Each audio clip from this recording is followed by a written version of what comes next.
बहुत स्वागत है आपका भारत समाचार पर। मैं हूं आपके साथ मयूरी श्रीवास्तव। देश भर में आज धूमधाम से बकरीद मनाई जा रही है। बता दें कि बकरीद पर यूपी के सभी जिलों में पुलिस पूरी तरह से सतर्क नजर आ रही है। संवेदनशील इलाकों पर नजर रखी जा रही है। ड्रोन कैमरों के जरिए पुलिस प्रशासन अपनी पैनी नजर बनाए हुए है। बता दें कि सोशल मीडिया की लगातार मॉनिटरिंग की जा रही है। मस्जिदों के आसपास भारी पुलिस बल तैनात है। सार्वजनिक जगहों पर कुर्बानी नहीं होगी, ये कहा गया है। प्रतिबंधित पशु की कुर्बानी पर कार्रवाई होगी। जिलों में लगातार पुलिस पैदल गश्त भी कर रही है। तो देखिए, अलग अलग जगह की ये तस्वीरें लगातार हम आपको दिखा रहे हैं, जहां आज पूरा देश बकरीद पर्व जो है वो धूमधाम से मना रहा है। और बकरीद पर यूपी के सभी जिलों में पुलिस जो है वो पूरी तरह से अलर्ट मोड पर नजर आ रही है। संवेदनशील इलाकों पर नजर रखी जा रही है। ड्रोन कैमरों से निगरानी रखी जा रही है। सोशल मीडिया की लगातार मॉनिटरिंग हो रही है। मस्जिदों के आसपास भारी पुलिस बल तैनात है। सार्वजनिक जगहों पर कुर्बानी नहीं होगी, ये कहा गया है। प्रतिबंधित पशु की कुर्बानी पर बड़ा एक्शन होगा।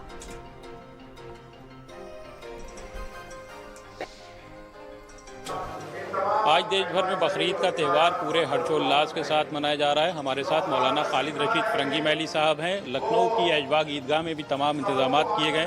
सर, किस तरीके के इंतजाम हैं और किस तरीके से नमाज अदा की है? ये आज ईद उल अज़हा के मुबारक मौके पर ईदगाह लखनऊ में नमाज के तमाम इंतजाम मुकम्मल हो चुके हैं और बड़े पैमाने पर नमाजी सब यहाँ जमा हो रहे हैं।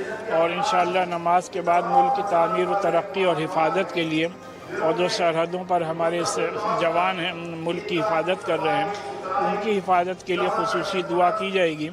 और आज के इस मुबारक मौके के लिए ईद उल अज़हा और 12 पॉइंट एडवाइजरी इस्लामिक सेंटर की तरफ जारी करके लोगों से अपील की गई है कि ज़ाहिर सी बात है कि सिर्फ उन्हीं जानवरों की कुर्बानी करें जिन पे कोई कानूनी बंदिश नहीं है, और कुर्बानी में सफाई और हाइजीन और क्लीनिनेस का पूरा ख्याल रखें, और कुर्बानी के जानवर के खून को नालियों में ना बहाकर कच्ची मिट्टी में दफन करें, और उसके वेस्ट को जो नगर निगम की तरफ से इंतजाम हैं उसी के ज़रिए से डिस्पोज ऑफ करें। और कुर्बानी करते वक्त ना कोई फ़ोटो लेना, वीडियो बनाए और ना उसको सोशल मीडिया पर अपलोड करें। कैमरामैन शुभम के साथ अहमद हुसैन रिजवी, भारत समाचार। ईद उल अज़हा की नमाज के मौके पर भारी पुलिस फोर्स जो है वो लखनऊ की ऐशबाग ईदगाह में तैनात कर दिया गया है। तमाम जो आला अधिकारी हैं वो यहाँ पर मौजूद हैं। खुद डीसीपी पश्चिम जो हैं विश्वजीत श्रीवास्तव, वो बाकायदा मुआयना कर रहे हैं। तमाम जो निगरानी है वो बनाए हुए हैं। सर, आज किस तरीके की व्यवस्थाएं की गई हैं, ख़ास तौर से बकरीद की नमाज को लेकर? हाँ, पुलिस की पुख्ता व्यवस्था जो है आज बकरीद की नमाज को लेकर की गई है। इसके अलावा जो कुर्बानियाँ होंगी उसके लिए भी पुलिस के प्रबंध किए गए हैं। जो मुख्य नमाज है वो आसिफी मस्जिद पे और टीले वाली मस्जिद पे और नादान महल रोड पे जामा मस्जिद पे और ऐशबाग ईदगाह जहाँ आप लोग खड़े हैं होती है। सबसे बड़ी नमाज यहाँ पर ही होती है। इसके लिए पर्याप्त व्यवस्था की गई है। सर, सोशल मीडिया को लेकर क्या कुछ तैयारी है? सोशल मीडिया सेल जो हमारे लखनऊ कमिश्नरेट का है वो पूरी तरह से एक्टिव है और उसमें बहुत ही हाईली प्रोफेशनल लोग तैनात हैं और वो 24/7 इसकी मॉनिटरिंग करते हैं। अगर इस तरह की कोई भी बात आती है तो उस पर तत्काल उसकी काउंटर करते हैं और उसमें सख्त कार्रवाई की जाती है। भारत समाचार के लिए लखनऊ से अहमद हुसैन रिजवी। देश भर में आज बकरीद का त्यौहार बड़े ही धूमधाम से मनाया जा रहा है। ईद उल अज़हा बकरीद की बात की जाए तो जिले के चाहे जायस हो या रामगंज, जगदीशपुर, सभी जगहों पर नमाजी जो है ईदगाह पर पहुंचकर नमाज अदा की है। आप मेरे पीछे देख सकते हैं कि सभी नमाजी हैं जो अभी नमाज अदा कर उठे हैं और इन्होंने देश में अमन और सुख शांति के लिए नमाज अदा की है। अगर ऐसे में बात की जाए तो हमारे साथ यहाँ के एडिशनल एसपी जो है वो बैठे हुए हैं। हम उनसे जानकारी लेना चाहते हैं किस तरीके से सुरक्षा व्यवस्था के इंतजाम किए गए और क्या क्या व्यवस्था है। यहाँ जगदीशपुर में आज ईद उल जुहा का जो नमाज था बहुत अच्छे ढंग से संपन्न हुआ। काफी भीड़ थी, लेकिन यहाँ का डिसिप्लिन और यहाँ जो हमारी ड्यूटियाँ लगी थी सबने मिलके, और यहाँ के जो कमेटी के लोग हैं, वॉलंटियर्स हैं, सबने मिलके बहुत अच्छे से यहाँ नमाज कराई और ये बहुत अच्छा संपन्न हुआ। ऐसा सुनिए भारत समाचार में। बकरीद का पर्व आज है। आज सभी मस्जिदों व ईदगाहों में जो है मुस्लिम भाई नमाज अदा करते हुए देखे जा रहे हैं। इस समय हम रायबरेली शहर के डबल फाटक स्थित ईदगाह पे मौजूद, पहले यहाँ की तस्वीरें दिखाएंगे। यहाँ पर किस तरह से देखिए मुस्लिम भाई जो है यहाँ पे हजारों की संख्या पे यहाँ पे मौजूद है और बाकायदा यहाँ पे जो है नमाज अदा करते हुए देखे जा रहे हैं। और अगर दूसरी तरफ बात की जाए तो सुरक्षा के भी पुख्ता इंतजाम यहाँ पर किए गए हैं। सर, देखा जाए जिस तरह से आज जो है बकरीद की नमाज अदा की जा रही है, किस तरह सुरक्षा व्यवस्थाएं रखी गई है? ये बकरीद की जो नमाज है इसमें जनपद स्तर पर पूर्ण रूप से सुरक्षा व्यवस्था की गई है। ये सभी थानों के फोर्स को, अधिकतम फोर्स को थाने के बाहर लगाई गई है। क्षेत्राधिकारी अपने मजिस्ट्रेट के साथ ब्रह्मणशील है। इसके अतिरिक्त जो कार्यालय है, सभी प्रकार के जो कार्यालय हैं, सभी की एक फोर्स QRT रिजर्व और स्ट्राइक रिजर्व के रूप में, सेक्टर के रूप में उनकी ड्यूटियां लगाई गई हैं। इसके अलावा जो PSC उपलब्ध है जनपद में, उनकी भी ड्यूटियां लगाई गई हैं। रोहित मिश्रा, भारत समाचार, रायबरेली। और खबर संभल से है, जहां बकरीद को लेकर सपा सांसद का बयान सामने आया। प्रतिबंधित पशु की कुर्बानी ना करें, ये जियाउर रहमान बर्क ने कहा है। कुर्बानी में कोई दिक्कत तो मुझसे संपर्क करें, सांसद की तरफ से कहा गया है। कानून का पालन करें सभी लोग, ये कहा गया है जियाउर रहमान बर्क की तरफ से।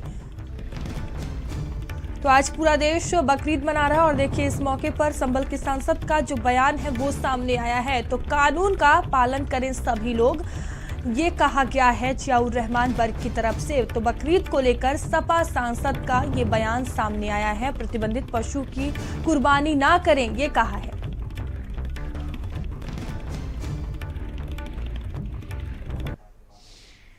देखिए, ईद उल अजहा के मौके पर मैं सभी लोगों को, देशवासियों को, खासतौर से अपने लोकसभा क्षेत्र के लोगों को मुबारकबाद पेश करता हूँ।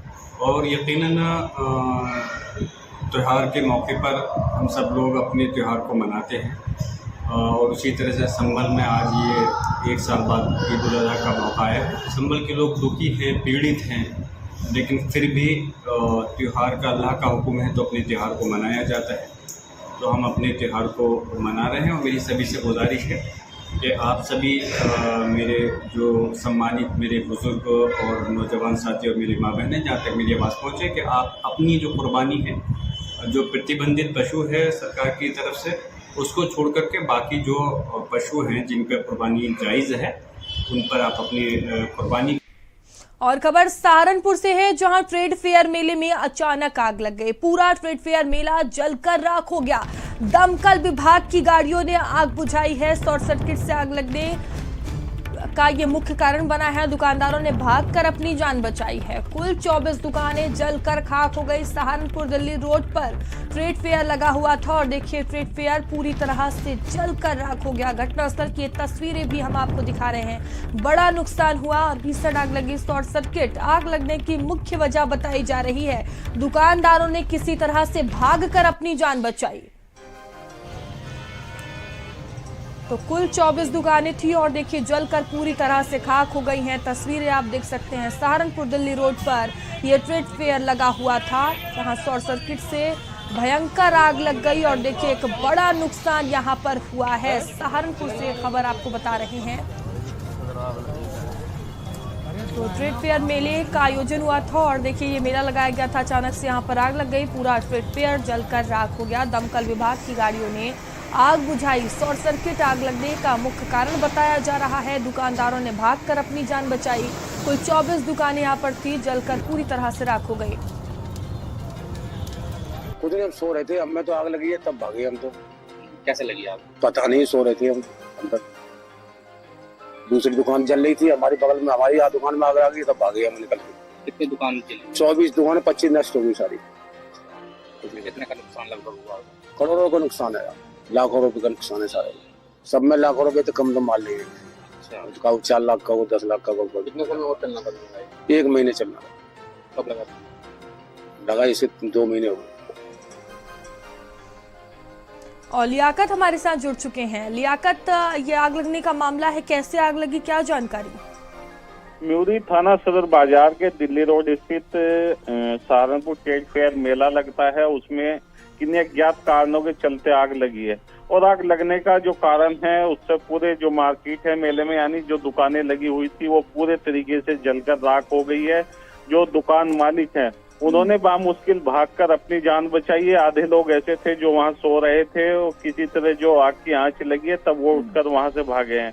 बात की जाए इसमें कि जिस तरीके से आग लगी है इसके अभी कारणों का नहीं पता चल पाया, लेकिन जो दुकान है वो पूरे तरीके से राख हो गई है। लाखों रुपए का इन दुकानदारों का नुकसान इसमें बताया जा रहा है। जी धन्यवाद लियाकत आपका जानकारियों के लिए। और खबर प्रयागराज से है, जहां खाली पड़ी झुग्गी झोपड़ी में आग लग गई। बता दें कि आग की लपटों को देखकर आसपास हड़कंप मच गया। फायर ब्रिगेड की टीम ने आग बुझाया है। करेली इलाके का मामला बताया जा रहा है, जहां देखिए झुग्गी झोपड़ी में भयंकर ये आग लगी है। आसपास अफरा तफरी का माहौल देखने को मिला है। फायर ब्रिगेड की टीम मौके पर पहुंची है और किसी तरह से आग पर काबू पाया गया है। तो करेली इलाके का ये पूरा मामला बताया जा रहा है।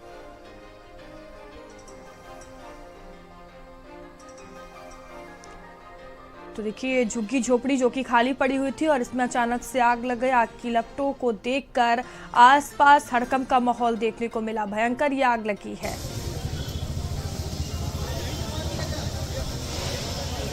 तो आसपास के लोग भी इकट्ठा हो गए। और खबर लखनऊ से है, जहां सपा अध्यक्ष अखिलेश यादव ने एक्स पर पोस्ट किया। आईपीएस आशीष गुप्ता के वीआरएस मंजूर होने पर अखिलेश यादव की तरफ से पोस्ट किया गया। यूपीपी में वरिष्ठतम लोग महत्वपूर्ण पदों से वंचित हैं, ये अखिलेश यादव ने कहा। वो इन अनैतिक परिस्थितियों में वीआरएस के लिए मजबूर है। इससे कर्तव्यनिष्ठ अधिकारियों का मनोबल टूटता है, जिसका खामियाजा जनता को भुगतना पड़ता है, ये अखिलेश यादव ने कहा है। इस सरकार में वरिष्ठ का मतलब नहीं बचा है। वरिष्ठता क्रम की सूची बनाने का क्या मतलब है, ये अखिलेश यादव ने कहा है। तो सोशल मीडिया प्लेटफॉर्म एक्स पर अखिलेश यादव की तरफ से पोस्ट किया गया है। और खबर आगरा से है, जहां उपराष्ट्रपति की सुरक्षा में लापरवाही का पूरा मामला है। लिस्ट में नाम ना होने पर 3 लोग एयरपोर्ट पहुंचे थे। एयरफोर्स टेक्निकल एरिया तक स्वागत किया था। जानकारी के बाद उपराष्ट्रपति कार्यालय से रिपोर्ट मांगी गई। बता दें कि संजय अरोड़ा, रोहित कत्याल, सोनू कक्कड़ पहुंचे थे। मामले में खुफिया एजेंसियों ने भी रिपोर्ट तैयार की थी। अब शासन को संयुक्त जांच रिपोर्ट भेजी जाएगी।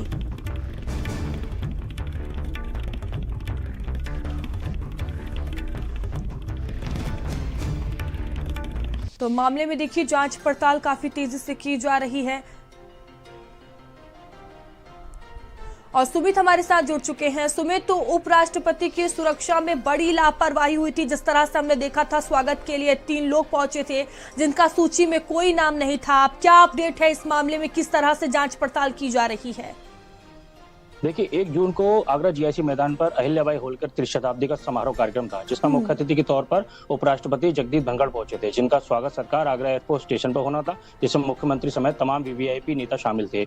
इसी बीच एक सोशल मीडिया पर फोटो वायरल हुआ था, जिसमें 3 भाजपा नेता का उपराष्ट्रपति का स्वागत करते फोटो वायरल हुआ था। इसको लेकर एक भाजपा से ही माननीय है, उन्होंने मुख्यमंत्री के कार्यालय में इसकी शिकायत की थी कि बिना अनुमति के ये 3 भाजपा नेता आखिर इतनी वहाँ airport station technical area point तक आखिर पहुंच कैसे गए। इस पूरे मामले की जब फोटो वायरल हुआ तो उसके बाद जो खुफिया एजेंसियां वो अलर्ट हुई और आगरा पुलिस और जिला प्रशासन द्वारा इस पूरे मामले की जांच की गई। तो ये सामने निकल कर आया कि सीसीटीवी फुटेज जब चेक किए गए तो उसमें भाजपा महानगर अध्यक्ष की गाड़ी से बैठकर ये 3 भाजपा नेता वहां पहुंचे थे, जिसमें संजय अरोड़ा, रोहित कात्याल और सोनू कक्कड़, ये 3 नाम निकल कर आए हैं, जिनका लिस्ट में कहीं भी स्वागत समारोह के लिए नाम नहीं था। अब इस पूरे मामले को लेकर खुफिया एजेंसी और आगरा जिला पुलिस प्रशासन ने एक रिपोर्ट तैयार की है। दोनों संयुक्त रिपोर्ट अब मुख्यमंत्री कार्यालय और उपराष्ट्रपति कार्यालय भेजी जाएगी। जी, जिस तरह से रिपोर्ट भेजी जाएगी और क्या कुछ इस मामले में किस तरह से आगे जांच पड़ताल की जा रही है?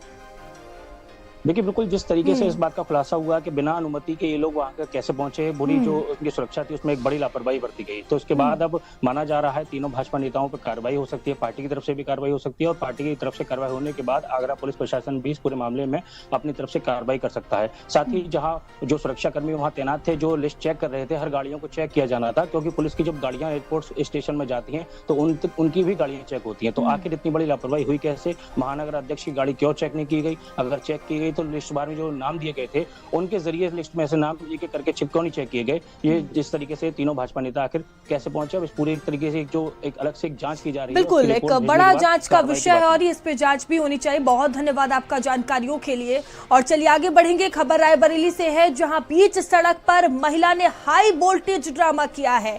पति की जमानत कराने आई थी ये महिला ने बीच सड़क पर हाई वोल्टेज ड्रामा कर दिया। महिला के पति का पुलिस ने चालान किया था। हंगामा बढ़ता देख सिपाहियों ने कोर्ट पहुंचाया। महिला ने पुलिस कर्मी पर गंभीर आरोप लगाए हैं। महराजगंज तहसील गेट के पास का ये पूरा मामला बताया जा रहा है, जहां देखिए महिला की तरफ से हाई वोल्टेज ड्रामा किया गया है। कल छुट्टी पर पता नहीं, अभी कल को नहीं कह रहे हैं, कल को नहीं भैया कह रहे हैं हम जा रहे थाने वापस लेके, कल को नहीं।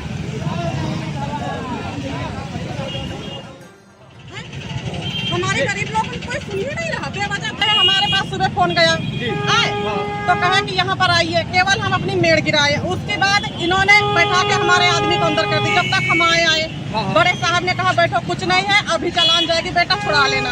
और उसके बाद दरोगा साहब ने भेजा और अब ये सिपाही साहब कह रहे हैं कि इनकी कैंसिल हो गई। हम दूसरे आदमी को लेकर जमानत के लिए कहे हाथ पाँव जोड़ के 2 लोग लगते हैं, 6 लोग लगते हैं हमारे, 3 एक बहना है, एक नंदो है, एक आदमी। अब ये कह रहे हैं हम वापस लेके जा, कोई मानता ही नहीं गरीब है तो हम थाने लेके जा रहे हैं। कल करेंगे, कल करेंगे। बताइए हमारी लोगों को कोई मतलब सुनवाई नहीं है।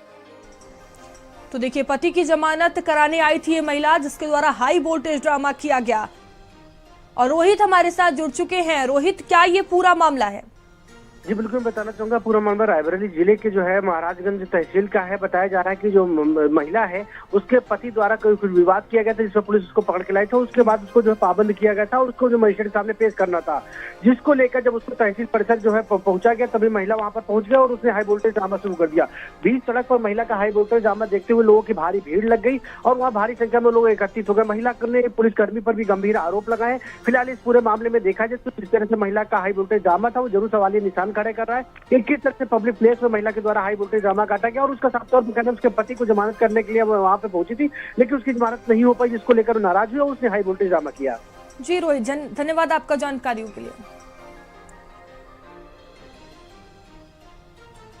खबर एटा से है, जहां कंटेनर ने ट्रैक्टर ट्रॉली में जोरदार टक्कर मार दी। हादसे में 5 लोग गंभीर रूप से घायल हो गए हैं, जिन्हें भर्ती करवाया गया है। घटना की सूचना पर पुलिस पहुंची है। जिले के थाना मलावन क्षेत्र का ये पूरा मामला बताया जा रहा है। तो घटना की सूचना पर पुलिस पहुंची हुई है और मामले में जांच पड़ताल भी की जा रही है।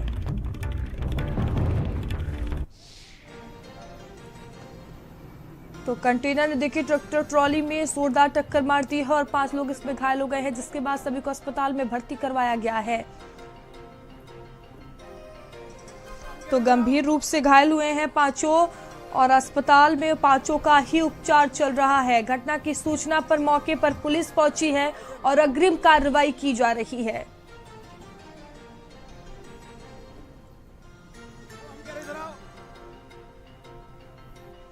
और खबर श्रावस्ती से है, जहां बुजुर्ग की जमीन पर दबंगों की निगाह है। रोड साइड की जमीन हथियाने की कोशिश की जा रही है।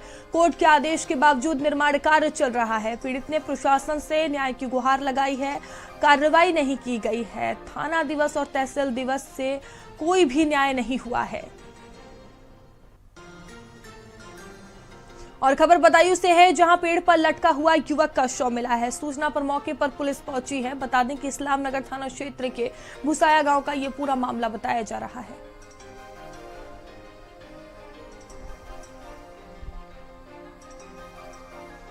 और खबर अंबेडकर नगर से है, जहां युवती का रेलवे ट्रैक पर शव मिला है। बता दें कि सोमई निवासी बताई जा रही है युवती अकबरपुर में प्राइवेट जॉब करती थी मृतका। घटना की जांच पड़ताल में पुलिस जुटी हुई है। अंबेडकरपुर कोतवाली क्षेत्र के इंजीनियरिंग कॉलेज की घटना है।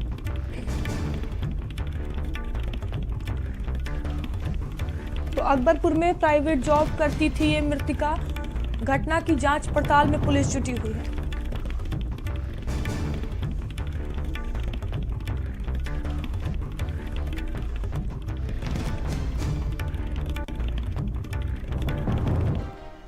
और खबर बरेली से है, जहां आपराधिक प्रवृत्ति के 6 लोगों के लाइसेंस निरस्त हुए हैं। असलहों का प्रदर्शन और दूसरों को असलहा देने पर यह कार्रवाई हुई है। आपराधिक प्रवृत्ति वालों के निरस्त किए गए हैं लाइसेंस। बड़ी कार्रवाई यहां पर की गई है। तो आपराधिक प्रवृत्ति वालों के निरस्त किए गए हैं लाइसेंस। तो बरेली से खबर आपको बता रहे हैं, आपराधिक प्रवृत्ति के 6 लोगों के लाइसेंस जो हैं वो निरस्त कर दिए गए। एक बड़ा एक्शन लिया गया है। दीपक हमारे साथ जुड़ चुके हैं। दीपक, क्या जानकारी कार्रवाई को लेकर? देखिए, जिलाधिकारी अविनाश सिंह ने लंबित मामलों को लेकर तत्काल सुनवाई फटाफट शुरू की है और इस मामले में काफी लंबे समय से लंबित 6 लाइसेंस ऐसे निरस्त किए हैं जिनके ऊपर आपराधिक प्रवृत्ति के मामले दर्ज थे और कुछ ऐसे लाइसेंस हैं जिन्होंने अपना असला अपने दोस्तों को दे दिया, जिसके बाद हर्ष फायरिंग हुई है, वीडियो वायरल किए गए हैं। इन तमाम चीजों को संज्ञान में लेकर जिलाधिकारी अविनाश सिंह ने इन सभी लाइसेंस धारकों को इनके लाइसेंस निरस्त कर दिए गए। इनके पास जो लाइसेंस हैं उनको भी जमा करा लिया है, जिससे कि भविष्य में इनके पास लाइसेंस ना रहे, इस बात की पुष्टि कर ली गई है।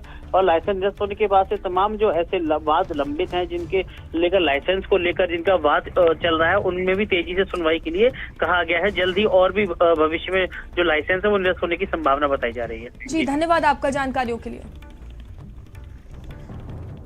और खबर बरेली से है, जहां ट्रेन से कटकर युवक की मौत हो गई। दिल्ली से काम कर लौट रहा था युवक। बता दें कि मीरगंज थाना क्षेत्र के गुला फाटक की ये पूरी घटना है, जहां ये बड़ा हादसा हो गया। बरेली से खबर आपको बता रहे हैं, ट्रेन से कटकर युवक की जान चली गई। दिल्ली से काम कर लौट रहा था युवक, उसी दौरान दर्दनाक हादसा हो गया। और खबर मथुरा से है, जहां वृंदावन पुलिस ने 2 बाउंसरों को गिरफ्तार किया है। पैसे लेकर श्रद्धालुओं को करा रहे थे वीआईपी दर्शन। श्री बांके बिहारी मंदिर में वीआईपी दर्शन करा रहे थे। मंदिर प्रबंधन ने इसकी शिकायत की थी और देखिए मुकदमा दर्ज कराया गया था। बाउंसर लक्की और रोहित गिरफ्तार किए गए हैं, जिसके बाद उन्हें जेल भेज दिया गया है।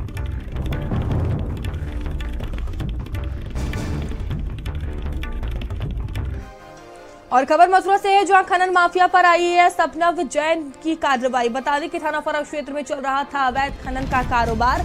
खनन अधिकारी की सह पर अवैध खनन चल रहा था। कार्रवाई के दौरान 2 जेसीबी और 2 डंपर पकड़े गए हैं। बड़ा एक्शन लिया गया है।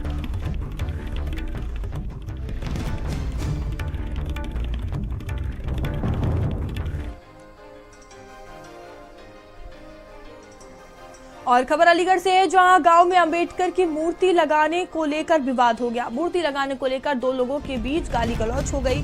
बीजेपी ब्लॉक प्रमुख प्रतिनिधि और ग्राम प्रधानपति के बीच विवाद हो गया। बता दें कि मैलोटा गांव की प्रधान पुष्पा रानी के पति हैं राजीव शर्मा। बीजेपी ब्लॉक प्रमुख भगवान देवी के प्रतिनिधि है अरुण फौजी।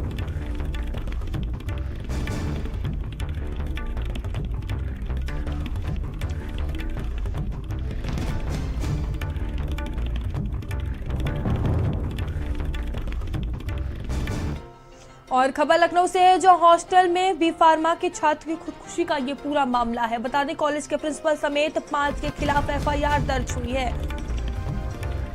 आत्महत्या के लिए उकसाने का मुकदमा दर्ज हुआ है। बता दें कि भाई का आरोप भी सामने आया है। 1 साल से प्रताड़ित किया जा रहा था, ये भाई ने कहा है। सुसाइड नोट में आरोपियों पर गंभीर आरोप लगाए थे। सुसाइड मामले में चिन्ह थाने में मुकदमा दर्ज हुआ है।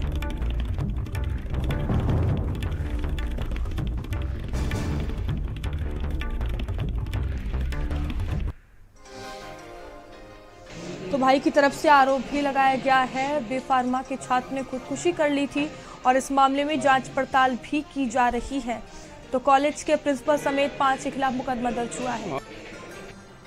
वहीं अलीगढ़ में भतीजे ने चाचा को गोली मार दी। पुलिस घायल को लेकर मेडिकल कॉलेज पहुंची, जहां सीने में गोली लगने से चाचा की मौत हो गई। भतीजे का नाम चीनी बताया जा रहा है। भतीजा कई मुकदमे में जेल जा चुका है। अलीगढ़ के थाना क्वारसी इलाके का ये पूरा मामला है। दिनांक 6/6/2025 को रात लगभग 9:45 बजे थाना क्वारसी क्षेत्र के जाकिर नगर की गली नंबर 7 से एक फायरिंग की सूचना प्राप्त हुई, जिसमें आमिर नामक व्यक्ति की गोली लगने के कारण मृत्यु होना प्रकाश में आया है। मृतक के शव का पंचायतनामा तथा पीएम की कार्रवाई प्रचलित है।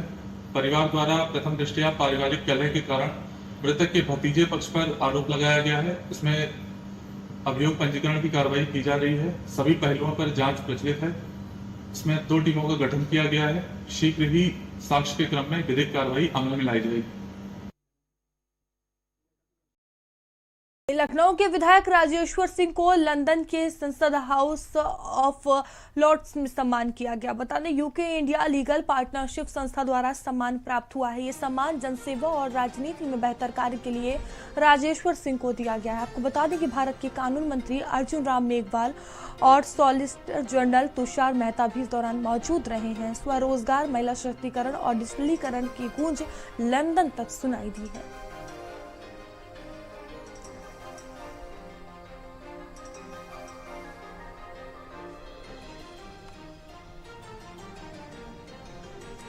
और खबर आगरा से है, जहां अपरिचित युवतियों से दोस्ती करना युवक को भारी पड़ गया। दोस्ती कर ऑनलाइन ट्रेडिंग के नाम पर 49 लाख ठगे गए हैं। कमला नगर के व्यापारी को लालच देकर जाल में फंसाया गया। 10 दिन तक साइबर क्रिमिनल गैंग सदस्यों से बातचीत चली। कर्मयोगी एनक्लेव और कमला नगर निवासी है पीड़ित दीपक जैन। साइबर ठगों ने करोड़ों रुपए का मुनाफा दिखाया। खाते में रकम ट्रांसफर न होने पर ठगी की जानकारी हो पाई। मुकदमा दर्ज कर मामले की जांच पड़ताल में पुलिस जुटी हुई है।